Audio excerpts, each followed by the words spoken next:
তাহলে গণতন্ত্র একই সাথে শিরিক এবং একই সাথে কি কুফর। কেন শিরিক কেন কুফর এটা বুঝছেন? কারণ গণতন্ত্রের মধ্যে জনগণের শাসনকে সর্বোচ্চ চূড়ান্ত সিদ্ধান্ত মনে করা হয়, আর ইসলামের মধ্যে আল্লাহর বিধানকে চূড়ান্ত সিদ্ধান্ত মনে করা হয়। তাহলে গণতন্ত্র শিরিক এবং কি কুফর। এরপরে আসেন, গণতন্ত্র মানুষকে আনলিমিটেড স্বাধীনতা দেয়। আনলিমিটেড কি দেয়? স্বাধীনতা দেয়। এক নম্বর বিশ্বাসের স্বাধীনতা। কিসের স্বাধীনতা? আপনার যা খুশি আপনি তা বিশ্বাস করতে পারবেন, এটা গণতন্ত্রের সিদ্ধান্ত। কিন্তু আল্লাহর বিধান কি? যে আপনি আপনার মন মতো সব বিশ্বাস করতে পারবেন না, ইসলামের গণ্ডির ভিতরে থেকে আপনাকে বিশ্বাস করতে হবে। ঠিক আছে? আপনি আপনার মন মতো কি করতে পারবেন না, আপনি শুধু ওই জিনিস বিশ্বাস করবেন যে জিনিস কোরআন সুন্নাহ দ্বারা সমর্থিত। এর বাহিরে কোনো কিছু আপনার বিশ্বাস করার কি নাই। দেখেন, মানুষ আদম আলাইহিস সালাম থেকে আসছে, এটা কাদের বিশ্বাস? আমাদের বিশ্বাস, ইসলামের বিশ্বাস, মুসলমানদের বিশ্বাস। কিন্তু আধুনিক সভ্যতার বিশ্বাস কি?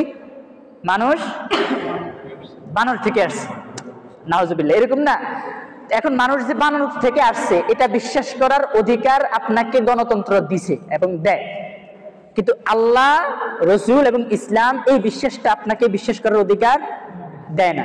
তাহলে গণতন্ত্র আপনাকে কি দিচ্ছে? আনলিমিটেড অধিকার দিচ্ছে, যে আপনার যা খুশি আপনি বিশ্বাস করতে পারবেন। কিন্তু ইসলাম এক্ষেত্রে কি আপনাকে এই সুযোগ দিবে? 2 নাম্বার, বাক স্বাধীনতা। কি? আনলিমিটেড বাক স্বাধীনতা।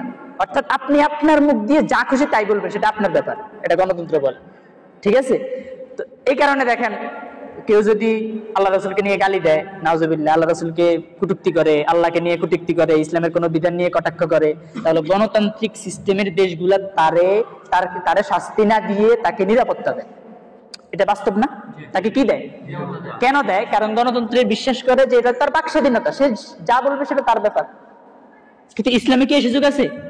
ইসলামে আল্লাহ তাআলা কোরআনে এটাও বলে দিছে যে তোমরা অন্যান্য ধর্মাবলম্বীদের যারা আছে, অন্যান্য ধর্মের দেব দেবীকে গালি দিও না। ঠিক আছে? কোরআনে কারিমে স্পষ্ট এটা বলে দেওয়া আছে যে তোমরা অন্যান্য ধর্মের দেব দেবীকে পর্যন্ত কি দিও না? গালি দিও না। গালি দিও না। কেন গালি দিও না? আপনি যদি মনে করেন হিন্দুদের দেব দেবীদের সম্পর্কে স্পষ্ট ওপেনে গালি দেন, তাহলে তারাও আপনার আল্লাহকে নিয়ে গালি দিবে কিনা? গালি দিবে না? তারা বলবে কি, তুমি যদি আমার দেব দেবীকে নিয়ে গালি দাও তাহলে আমিও তোমার কি আল্লাহকে নিয়ে গালি দিব। এই কারণে আল্লাহ তাআলার আদেশ হচ্ছে তোমরা অন্যান্য ধর্মের দেব দেবীদের নিয়ে কি দিও না, প্রকাশ্যে কি দিও না, গালি দিও না। তারা যে ভুল পথে আছে এটা দাওয়াত দেন, এটা বুঝিয়ে দেন। ঠিক আছে? বাস্তবিকভাবে তাদেরকে কি দেন? দাওয়াত দেন। কিন্তু তাদের দেব দেবীদের সম্পর্কে কি দিও না, গালি দিও না। কেন? কারণ তাদেরকে যদি আপনি গালি দেন তাহলে তারাও গতাবশত আল্লাহ রাসূলকে নিয়ে কি দিবে? ওপেনে গালি দেওয়া শুরু করবে। নাউজুবিল্লাহ। ঠিক আছে না? তো যেখানে ইসলামের এই বিধান যে অন্যান্য মূর্তিদেরকেও গালি দেওয়া নিষেধ, সেখানে গণতন্ত্র কি বলে? যে তুমি যা খুশি তা বলো তোমার মুখ দিয়ে, সেটা তোমার ব্যাপার। এই সুযোগটা পেয়ে এই যে সুইডেনে যে কোরআন পড়াইছে, কেন পড়াইছে? এই যে গণতন্ত্রের কারণেই তো, নাকি? যে তার স্বাধীনতা, তার আনলিমিটেড স্বাধীনতা, সে যা খুশি তাই করবে, তোমার কি? এবং সে যে কোরআন পড়াইছে তাকে প্রশাসনিক ভাবে হেল্প করা হয়েছে না? নিরাপত্তা দেওয়া হয়েছে না?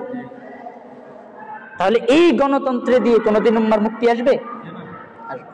এই বাক স্বাধীনতা। এরপরে ব্যক্তি স্বাধীনতা, মাই বডি মাই চয়েস বলে না, আমার দেহ আমি দিব যাকে খুশি।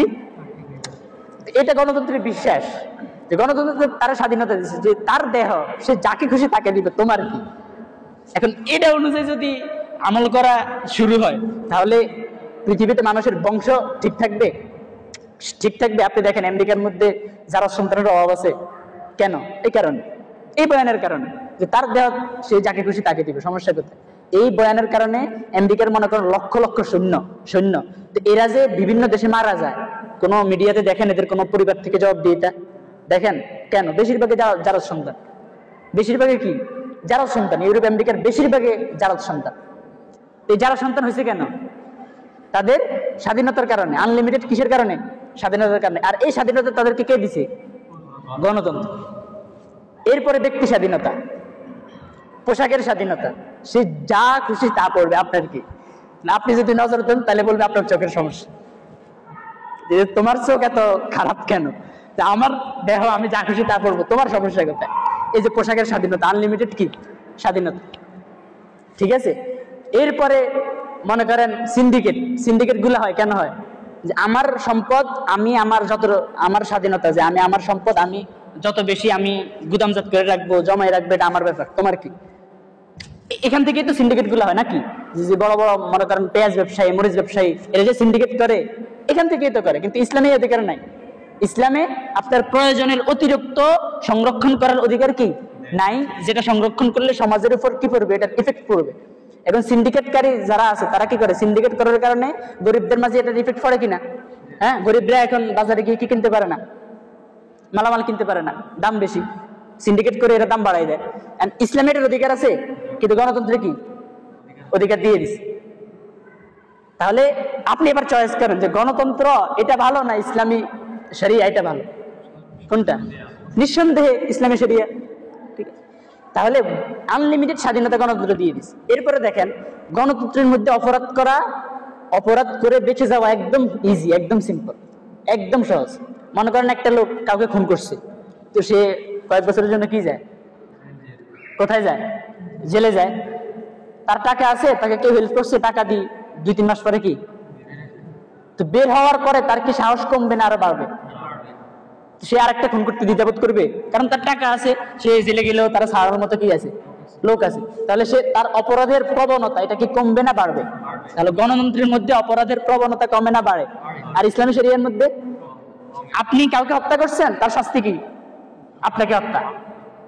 এখন এটা যদি পুরা দেশের মধ্যে 2-1টা চালু হয়ে যায় যে হত্যার বদলে হত্যা, এটা যদি চালু হয়ে যায়, 1 মাস কি 1 সপ্তাহের মধ্যে পুরা দেশে আর কোনো দেখবেন হত্যা নেই। আচ্ছা, আমাদের সমাজে এমন ঘটনা ঘটে না? 10,000 টাকার জন্য হত্যা করে। এদিক দিয়ে তো এরকম একটা ঘটনা ঘটছে, 10,000 টাকা বন্ধুর 10,000 টাকার জন্য কি করছে, খুন করে ফেলছে। পরকিয়া করে, পরকিয়ার জন্য নিজের স্বামীকে কি করছে, খুন করছে। এই যে খুন, অপরাধ করার প্রবণতা কেন করতেছে? কারণ তার এই আইনের মধ্যে তার কোনো কি নাই, অপরাধ কমানোর মতো ওই পরিমাণ পাওয়ারফুল কোনো কি নাই, শাস্তি নাই। একটা চোর 10 টাকা চুরি করছে, তার শাস্তিও জেল। একটা খুন করছে, তার শাস্তিও কি জেল, সেম। ঠিক আছে, এরপরে কি হয় আবার, এখানে যার টাকা আছে সে আবার অতি সহজে কি করতে পারে, বের হয়ে যেতে পারে। এরপরে আবার যাদের একটু ক্ষমতা আছে তাদেরকে তো জেলে নেওয়ার সাহস নেই প্রশাসনের। যাদের ক্ষমতা আছে প্রশাসনের, তাদেরকে জেলে নেওয়ার ক্ষমতাই কি নাই। এবার সে ওপেনে চাঁদা তুলবে, ওপেনে গরিবদেরকে নির্যাতন করবে, ওপেনলি আপনি মানে যেমনে খুশি সেমনে সে রাষ্ট্র চালাবে। কিন্তু যার ক্ষমতা নাই, যে গরিব, তার এখানে কুশব্দ করার কি নাই, অধিকার নেই। এটা হচ্ছে গণতন্ত্র, এটা হচ্ছে কি গণতন্ত্র। ঠিক আছে, তার মানে ইসলামী শরিয়ার দিক থেকে যেমন এটা একটা শিরকি মতবাদ, কুফরি মতবাদ, বাস্তবতার দিক থেকেও এটা একটা পচা, গান্দা, গোমরাহি এবং মানে নিকৃষ্ট একটা মতবাদ। যে মতবাদের মধ্যে অশ্লীলতা সমাজে ছড়িয়ে পড়ে, যে মতবাদের মধ্যে অপরাধের প্রবণতা বাড়তে থাকে, লোভ, হিংসা, অরাজকতা, এগুলা কমে না, বরং বাড়তেই থাকে। এই মতবাদ কখনো সভ্য মতবাদ হতে পারে? সুতরাং এটা কি নিকৃষ্ট, অসভ্য, সমাজের সবচেয়ে নিকৃষ্ট একটা মতবাদ। কি বাস্তবতার দিক থেকেও এই গণতন্ত্র একটা নিকৃষ্ট কি মতবাদ। কথা বুঝছেন? বিষয়গুলো বুঝতে পারতেছেন? এরপরে দেখেন, এই গণতান্ত্রিক প্রক্রিয়া যারা ক্ষমতা থাকে, ঠিক আছে, তারা মনে করেন নির্বাচনে যায় না, সংসদে যায় না, বা ক্ষমতায় যায় না। তো তারা যারা এমপি হয়, মন্ত্রী হয়, এমপি মন্ত্রী এরা কি টাকা দিয়ে হতে হয় না? এমপি নমিনেশন কিনতে হয় না? ভাই কিনতে হয় কিনা? মন্ত্রী নমিনেশন কিনতে হয় না? তো এরা কোটি কোটি টাকা দিয়ে কিনে না। দেখেন, আপনার টাকা নাই, অথচ আপনি কোটি কোটি টাকা দিয়ে এমপি নমিনেশন কিনতেছেন। কি কারণ? যে আপনার লক্ষ্য হচ্ছে আমি যদি নির্বাচিত হই তাহলে এই চেয়ে দ্বিগুণ আমি কি আত্মসাৎ করব। কার থেকে আত্মসাৎ করবে? এই সাধারণ মানুষ থেকে, সাধারণ জনগণ থেকে। তাহলে এই সভ্যতায়, এই আইনে সাধারণ মানুষের কখনো মুক্তি আছে? মুক্তি আছে? যে যাদেরকে আপনি ভোট দিয়ে নির্বাচন করবেন, এরা নির্বাচিত হয়ে কি করবে? আপনাকে চুষবে, আপনাকে চুষে আপনাকে শেষ করে দেবে। এরপরে মনে করেন এই লোকটার নির্ধারিত মেয়াদ 5 বছর। 5 বছর হওয়ার পরে আরেকটা লোক আসবে বা আরেক সরকার আসবে, সেই সরকার কি করবে? একই কাজ করবে। সেই সরকার কি করবে? কারণ সে টাকা দিয়ে কি করছে? টাকা দিয়ে ক্ষমতায় গেছে। এই টাকা কি তার পকেট থেকে দিবে? এই টাকা মানুষের থেকে উঠাইবে না সে? কথা কি কিছু বুঝছেন? এরপরে সে যে 5 বছরের জন্য ক্ষমতা আছে, এর পরের 5 বছর সে থাকবে কিনা এটা তো শিওর না। তো পরের 5 বছরের নিরাপত্তা স্বরূপ তাকে আবার কি করতে হয়, বেশি বেশি টাকা নিয়ে বিদেশে বাড়ি করতে হয়, যাতে একটু সিচুয়েশন খারাপ দেখলে ফলাই যায় কি বিদেশে বাড়িতে ঢুকতে পারে। ঠিক আছে, তাহলে এই সভ্যতা, এই মতবাদ, এটা কি কোনো সভ্য মতবাদ? তাহলে গণতন্ত্র ইসলামের দিক থেকেও শিরক এবং কুফর, ইভেন বাস্তবতার দিক থেকে, বিবেকের দিক থেকে, ঠিক আছে, সব দিক থেকে এটা একটা পচা গান্দা অসভ্য একটা কি মতবাদ। এটা তো বুঝতে তো সমস্যা নেই, এটা বুঝতে সমস্যা আছে? এই বুঝটা আপনাকে সমাজের মধ্যে বেশি থেকে বেশি প্রচার করতে হবে। এই যে লক্ষ লক্ষ ছাত্র জনতা, লক্ষ লক্ষ শিক্ষিত তরুণরা পর্যন্ত গণতন্ত্রের জন্য কি দিতেছে? জীবন দিতেছে। কি দিতেছে?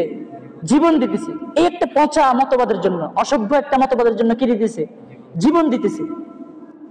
এরা যে জীবন বিলিয়ে দিতেছে গণতন্ত্রের জন্য, কেন দিতেছে? কারণ গণতন্ত্রের এই অসারতা সম্পর্কে এদের মূল জ্ঞানটা কি নাই। তাদের মধ্যে এই দাওয়াটা আমরা ছড়িয়ে দিতে হবে যে দেখো, এটা ইসলামের দিক থেকেও এটা শিরিক কুফর, বাস্তবতার দিক থেকেও কি এটা অসভ্য, পচা এবং একটা অশ্লীল কি মতবাদ। এখানে কোনো ন্যায় ইনসাফ নেই, এখানে ন্যায় অন্যায় দোনোটাই সমান, সত্য মিথ্যা দোনোটাই কি, এমনকি সত্য নিচে থাকে, মিথ্যা উপরে থাকে সবসময় এই মতবাদ। ঠিক না?